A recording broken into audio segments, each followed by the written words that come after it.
Welcome to the National Council for Hypnotherapy podcast, where we dive into the fascinating world of hypnosis, lifting the lid on hypnotherapy, sharing insights and tips for change as we chat. So sit back, relax, and enjoy all the wonderful possibilities of hypnotherapy. My name is Tracy Grist, and I will be your host today. Hello, I'm here today with Dr. Rachel Gillibrand, a hypnotherapist and a specialist in neuroscience. That's right. And all the things of the mind. So, how are you, Rachel? How's things? Great, Tracy. It's so nice to be welcome to this podcast. I'm really excited to talk today about all things hypno. Excellent. So let's start with the basics. What drew you into hypnosis, hypnotherapy? Sure. So my background is I'm a psychologist. So my training was in what we might call more traditional therapies. And I started that quite a while ago at the University of Cardiff and trained all the way through to become a doctor of psychology. Nice. And it was in, I think 2015 that I decided I was going to focus more on the practice of psychology. I'd been in academia all this time and was training other people to become psychologists and really loving that work and thinking, why aren't I doing it? And I thought, right, let's refresh, let's just update and see what there is. And hypnosis really appealed to me because a lot of the work that I had been doing was quite protocolized and felt quite rigid in some ways. I felt that I wasn't necessarily able to really connect with the person. And it might sound strange to say that hypnosis allowed me to do that, but it really did.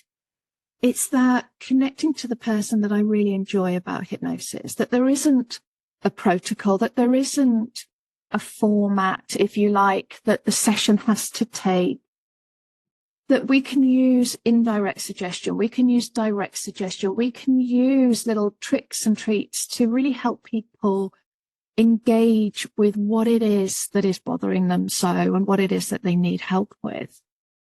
And funnily enough, actually, the thing that really put me onto hypnosis was a Guy Ritchie movie. And it was an art theft, an art heist movie. And there was a woman in it and she was a hypnotist and she was just fabulous. And I thought, yeah, that's going to be me. This person who is so professional, so cool, but she's got this additional thing. And I don't know, it sparked something in me. And next day, I was looking for courses in hypnosis. Oh, wow. That inspired. It's either a heist or a murder, isn't it? One or the other. Love a Guy Ritchie movie. And, that was just the one. But I think it was something that has always interested me from the kind of magic side of things, growing up. I like Paul Daniels, and kind of enjoying the fun of what he was doing and kind of mesmerizing people and really drawing them in to the magical trick and the joy in me when it was suddenly revealed. So I think it was just a combination of so many different things. And then to understand that it was a real thing, that hypnosis isn't a game or a trick or a stage show, that actually it's something that really works, that it's something that really makes a difference to people. It's funny, isn't it? I think certainly I love the subconscious work. I love getting in there. And I'm not sure that with the more linear approaches like psychology, like CBT, there is that working underneath. Do you find that? I do. And I find there's real change when the person can just dig deep and access a part of themselves that they didn't know was there, or that was hidden to them, or that they had hidden on some level from the past. And the emotional kind of release at times, or just that real insight that the person can get when you go deeper into the subconscious. And the person has that kind of eureka moment that, oh, that's what it is. Yeah. That is what is happening in my life right now. And the visual element of it, that you can take people on a journey, that they can explore a space within themselves. And that space can be what seems at first a blank, empty room that then starts to fill up with detail and story and people. And I just find it still absolutely fascinating. Every day I find it just, extraordinary. I think we're very privileged, aren't we? And just lucky generally to be able to work in this way. But you've also come the sort of neuroscience way and of looking at brain scans of what hypnosis or what words can make a difference. Are you happy to touch on that a little? Sure. So when I started my training in hypnosis, I was still working in the university, and I started talking to a colleague of mine there who had an absolute fascination in neuroscience. And I said to her, I'm really interested in what's going on here in the brain. And she said to me, well, look, there are ways of looking to see what happens. And her name is Caroline Brown, and she publishes and teaches and lives kind of neuroscience. She's just cool. And she said, well, come down to the lab. We've got Come down to the lab. Come down to the lab. And of course it is in the basement, proper, child stuff. And she said, we've got EEG stuff, and we can tell what's happening in terms of the electrical activity of the brain.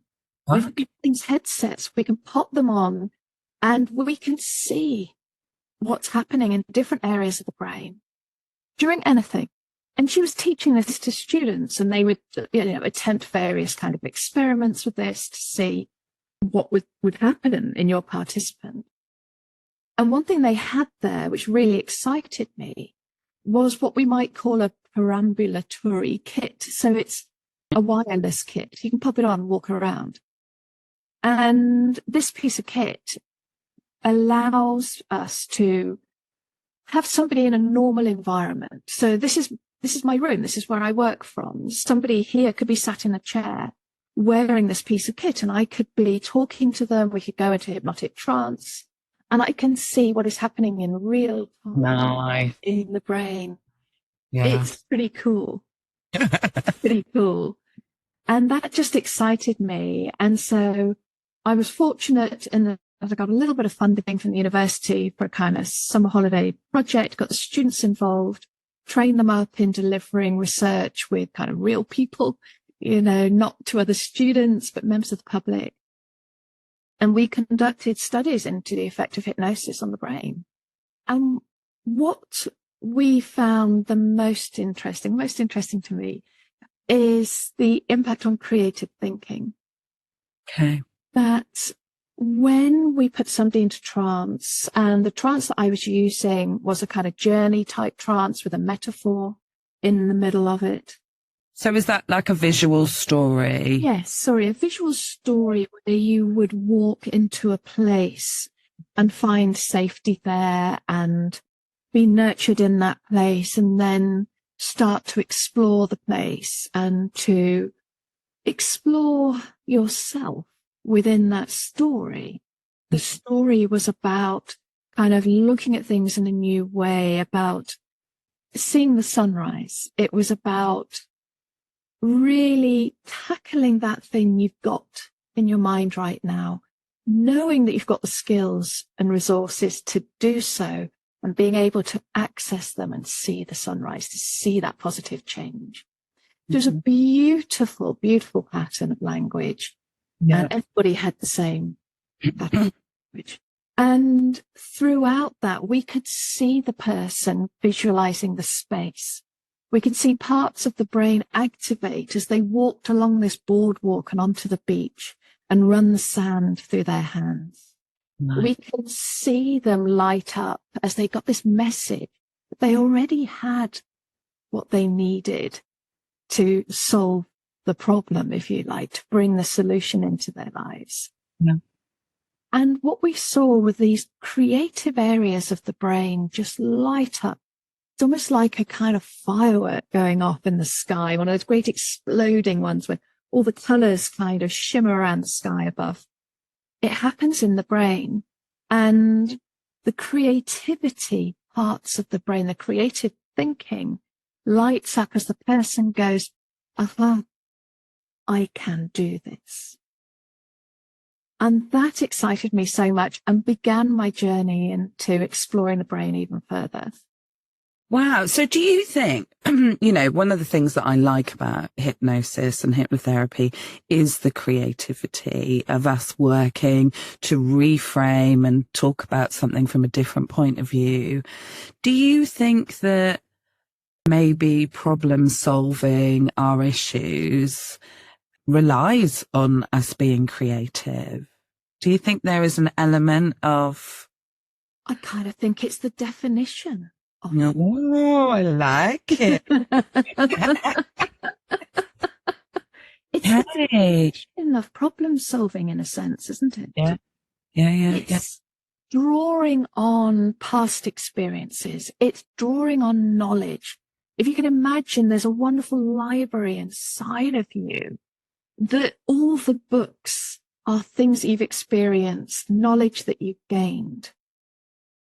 To solve the problem, sometimes in our kind of daily conscious state, where we are trying hard to solve the problem, we almost can't.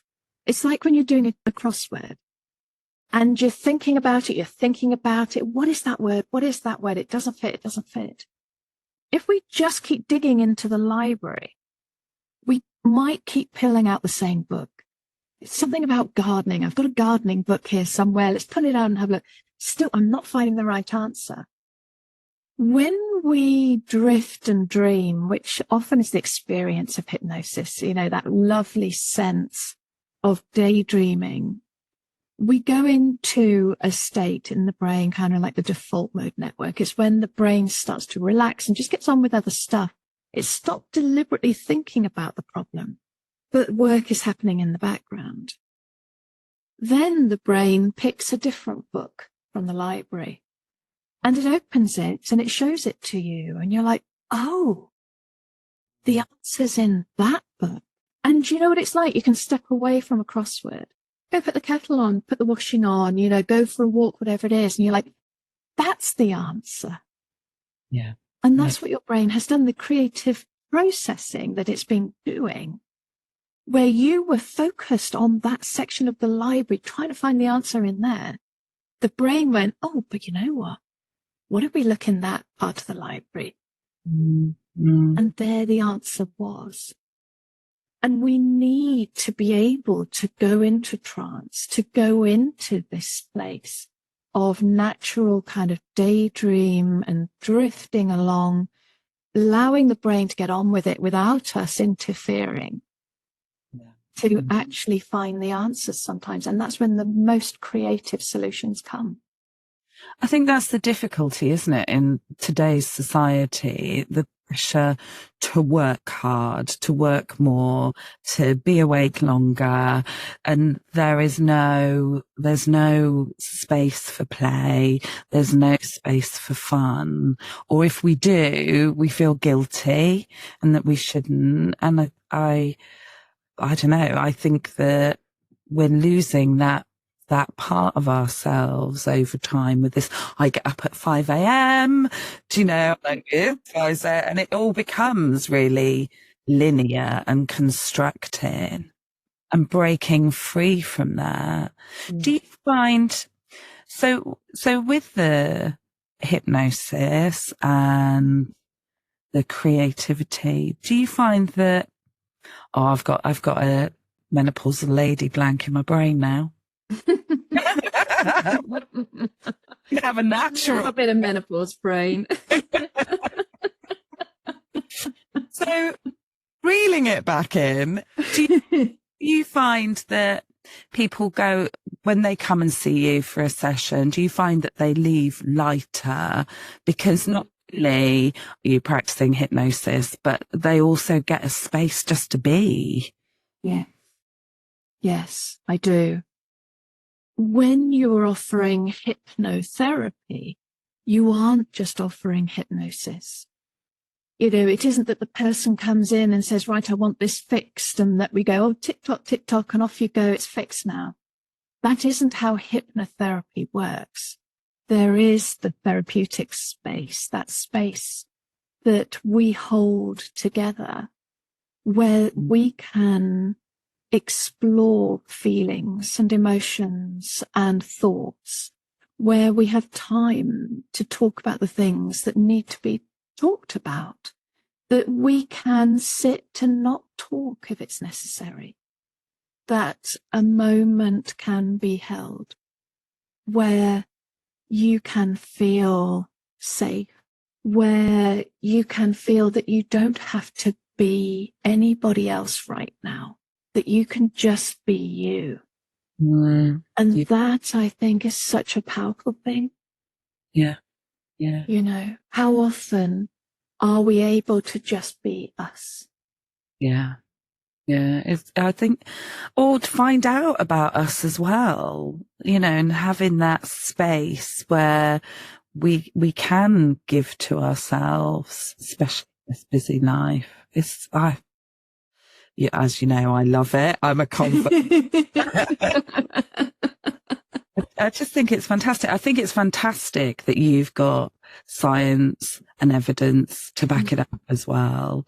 And that I don't know, I think the more science we pull in, the more evidence we pull in, the further away we get from that pendulum swinging spiral that is hypnosis, and understanding that it's a collaboration with our hypnotherapist. We come to work, we come to make a difference to ourselves. I've got into a bit of a speech mode then. I appreciate it though, because I do have a scientific mind. Yeah. It is something that I have always loved to know why. And I very much value my education in being able to, I suppose, give me the skills I need to explore this further. Because without it, I wouldn't be able to do this work. But I think it is something that the people who come to see me also really appreciate. You know, I put all my talks, my presentations, my links to this and that on my website, and I talk about it with the people who come to see me. And they know that they are speaking to someone who has that interest, who knows the importance of language, who knows why they ask a question in the way that they do. They might think some of my questions are a bit strange, but they know that I'm asking it for a reason. Because how often are you asked something like, I don't know, what are your best hopes from us talking together today? Yeah. It can stop people there. Or I might say, what do you think might be most useful right now? And they say, well, aren't you supposed to know? What happens next? And it's, well, what would be good right now? What would help you right now? What is it that you need right now? I might have the questions and the techniques, but the person who comes to see me is the expert in their lives. They are the person who knows how they're feeling right now, what needs to happen. I don't have a plan of action for a number of sessions. Yeah. It's what would be useful for you right now. At the end of sessions, was this useful? What are you taking away from this right now? Mm. Would it be a good idea to meet again? Would it be something that you would find helpful if we were to meet again? Mm. It's very, if you like, client-driven work. Yeah, I think it's really important that we're open, because there's no point a client coming to see us if they don't feel they're getting the change that they want. You know, everyone's suited to different people. Yeah. Yeah. Yeah. And we don't need to. In. Well, this is it. And people have a choice who they go and see. Mm. Mm. And that can be fairly unusual. Particularly in the UK, we tend to, for our healthcare, go to our GP and they tell us who we see next or what we do to fix the problem. But a service that we offer is a private consultation.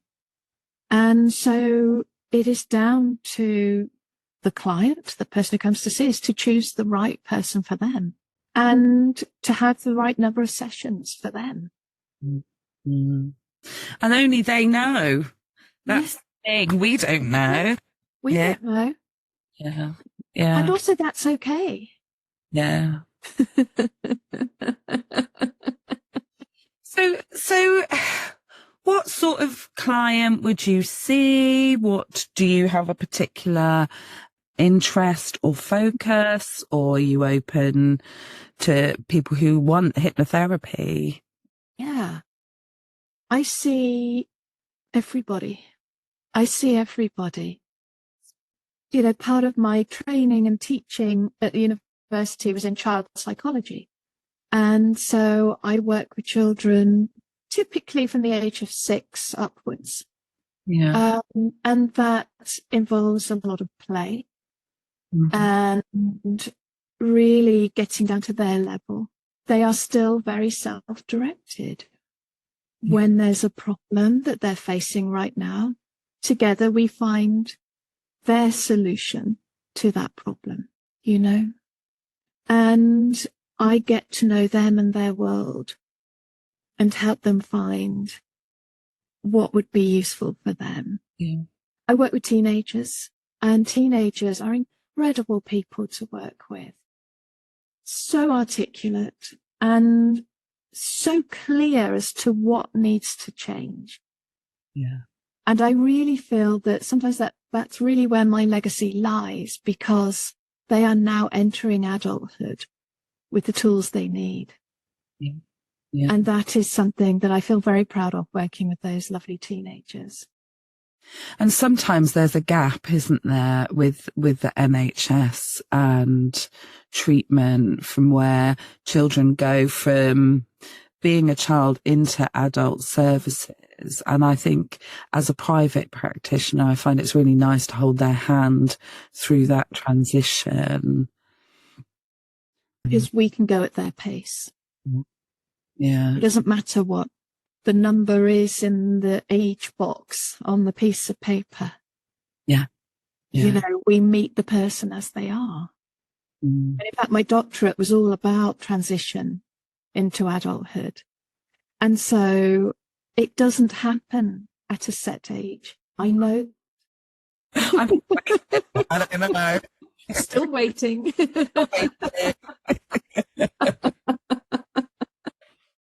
But isn't that lovely, though, in our work, that really we have no requirement placed upon us at all other than to meet the person? Yeah. Yeah. Yeah. And I think that, yeah, we're just so lucky, really. We really What have been significant moments on your journey into where you're at, or where do you want to go in the future? Oh, significant moments for me have been particular clients who have really, really gone through so much and shown such incredible courage and strength. Wow. And it reminds me of how powerful we actually all are inside. Yeah. Yeah. You know, you may not feel like it in your first appointment with a therapist or a hypnotherapist, but we are sat in awe. Mm-hmm. We are truly sat in awe of every single person who comes through our door, because to come and see us, somebody they've never met before, someone that they just don't know, who, you know, kind of what you might be thinking of them, you know, like you think, oh gosh, is this person going to change the way they think about me if I tell them this?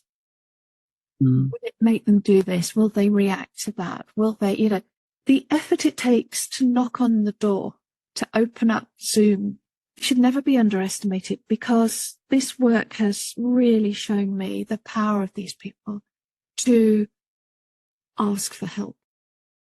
Yeah. And I think, you know, as you know, I'm with the NCH, and that we advocate ethics. We've got a code of conduct. And when you're an NCH member, you're providing a safe service. And I think that's so important and I'm not doing it as an advert break, but I'm doing it because I'm passionate about it, that people know that if they're coming to see an NCH hypnotherapist, they're safe. We follow the code. Oh, I agree, Tracy. I agree. In psychology, we are heavily registered as practitioners, and, you know, we have to complete CPD, continuing professional development activities, and reflect on our practice and be supervised in our work. And the NCH really gives us that place. We can't just join the NCH as a hypnotherapist, right? You know, we have to be a certain standard of hypnotherapists before we can join. And then a commitment to being the best practitioner we can be. Yes. Power. Yeah, and continuous professional development matters, supervision matters, we're doing reflective practice. All of those things are really important cornerstones to being a good therapist. Yes. And you are, you know, approaching a professional in hypnotherapy when you are registered with the NCH, right? Yeah. You know, if you're looking to talk to someone and you don't know where to start, and we get it. We're in the biz and we get it. We get it. It's tough finding somebody to work with.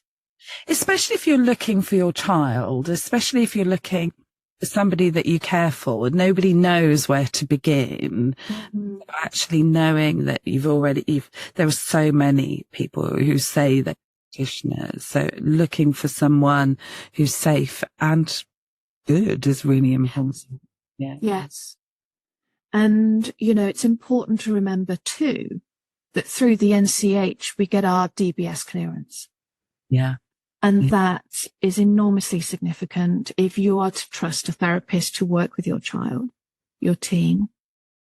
Then you want to know that that therapist is practicing safely and that they are cleared through the DBS system, the disclosure and barring service, because that is a check on your criminal status, right?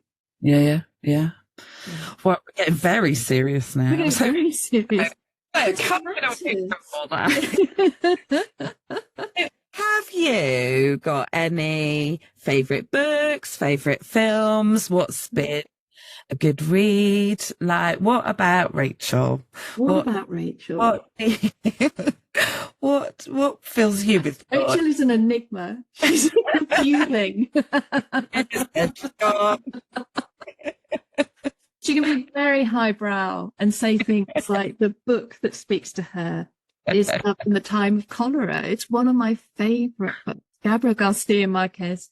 It's one of my favorite books. That is me being highbrow. This is as far as I go. Yeah. My favorite film. This is the other side of me, Deadpool. I have a wicked sense of humor. And I love that kind of completely kind of bonkersness. I just love it. Yeah. that's me. If you know me, I can, misquote many, many books and laugh hysterically at Deadpool. The skill. It's a skill. And the full spectrum of everything and everything that I do. People often ask about, favorite this and favorite that. It's difficult, right? Yeah. Oh, totally. The thing I last read is my favorite book. But actually, that one is one for me. It is a beautiful book. I love it. Nice, yeah, and I'm a little bit resistant about asking for favourite, but knowing that it does change, like depending on the mood we're in, what day of the week we're in, what hour. But anything else that you'd like to add, that you'd like to say? I mean, I love hypnosis. There are levels of it. Most people might have a glimpse into hypnosis through the TV or through speaking to others. As a practitioner, a skilled practitioner, you learn so much about what it actually means. From the very lightest level of trance that you might go into as you potter around the house, to carefully guided, deeper, emotional, practical, investigative kind of work that you can do with a skilled therapist. It's the full range, and it delivers the most extraordinary change. It really does. And I think if anyone is watching this thinking about maybe whether they would like to give it a try as a therapeutic style, I would say just try it. Take the leap. Yeah. It might sound strange. Hypnosis. Oh, what's that? But the change it delivers. And you'll notice change in the moment. And you'll notice change later that night. And you'll notice change tomorrow. And you'll notice change the week after. Hypnosis delivers on so many levels that if you're considering it, really seriously, take the leap. Love it. Love it. Oh. Thank you ever so much for today, Rachel. It's been a blast. It's lovely talking. I just think it's so important for people to know, like, we're human. We've got training. We're trained in this area. Like, don't be afraid to come and talk to any of us, really. We're not scary and all of that stuff. Exactly what you said. Thank you very much, Dr. Rachel Gillibrand.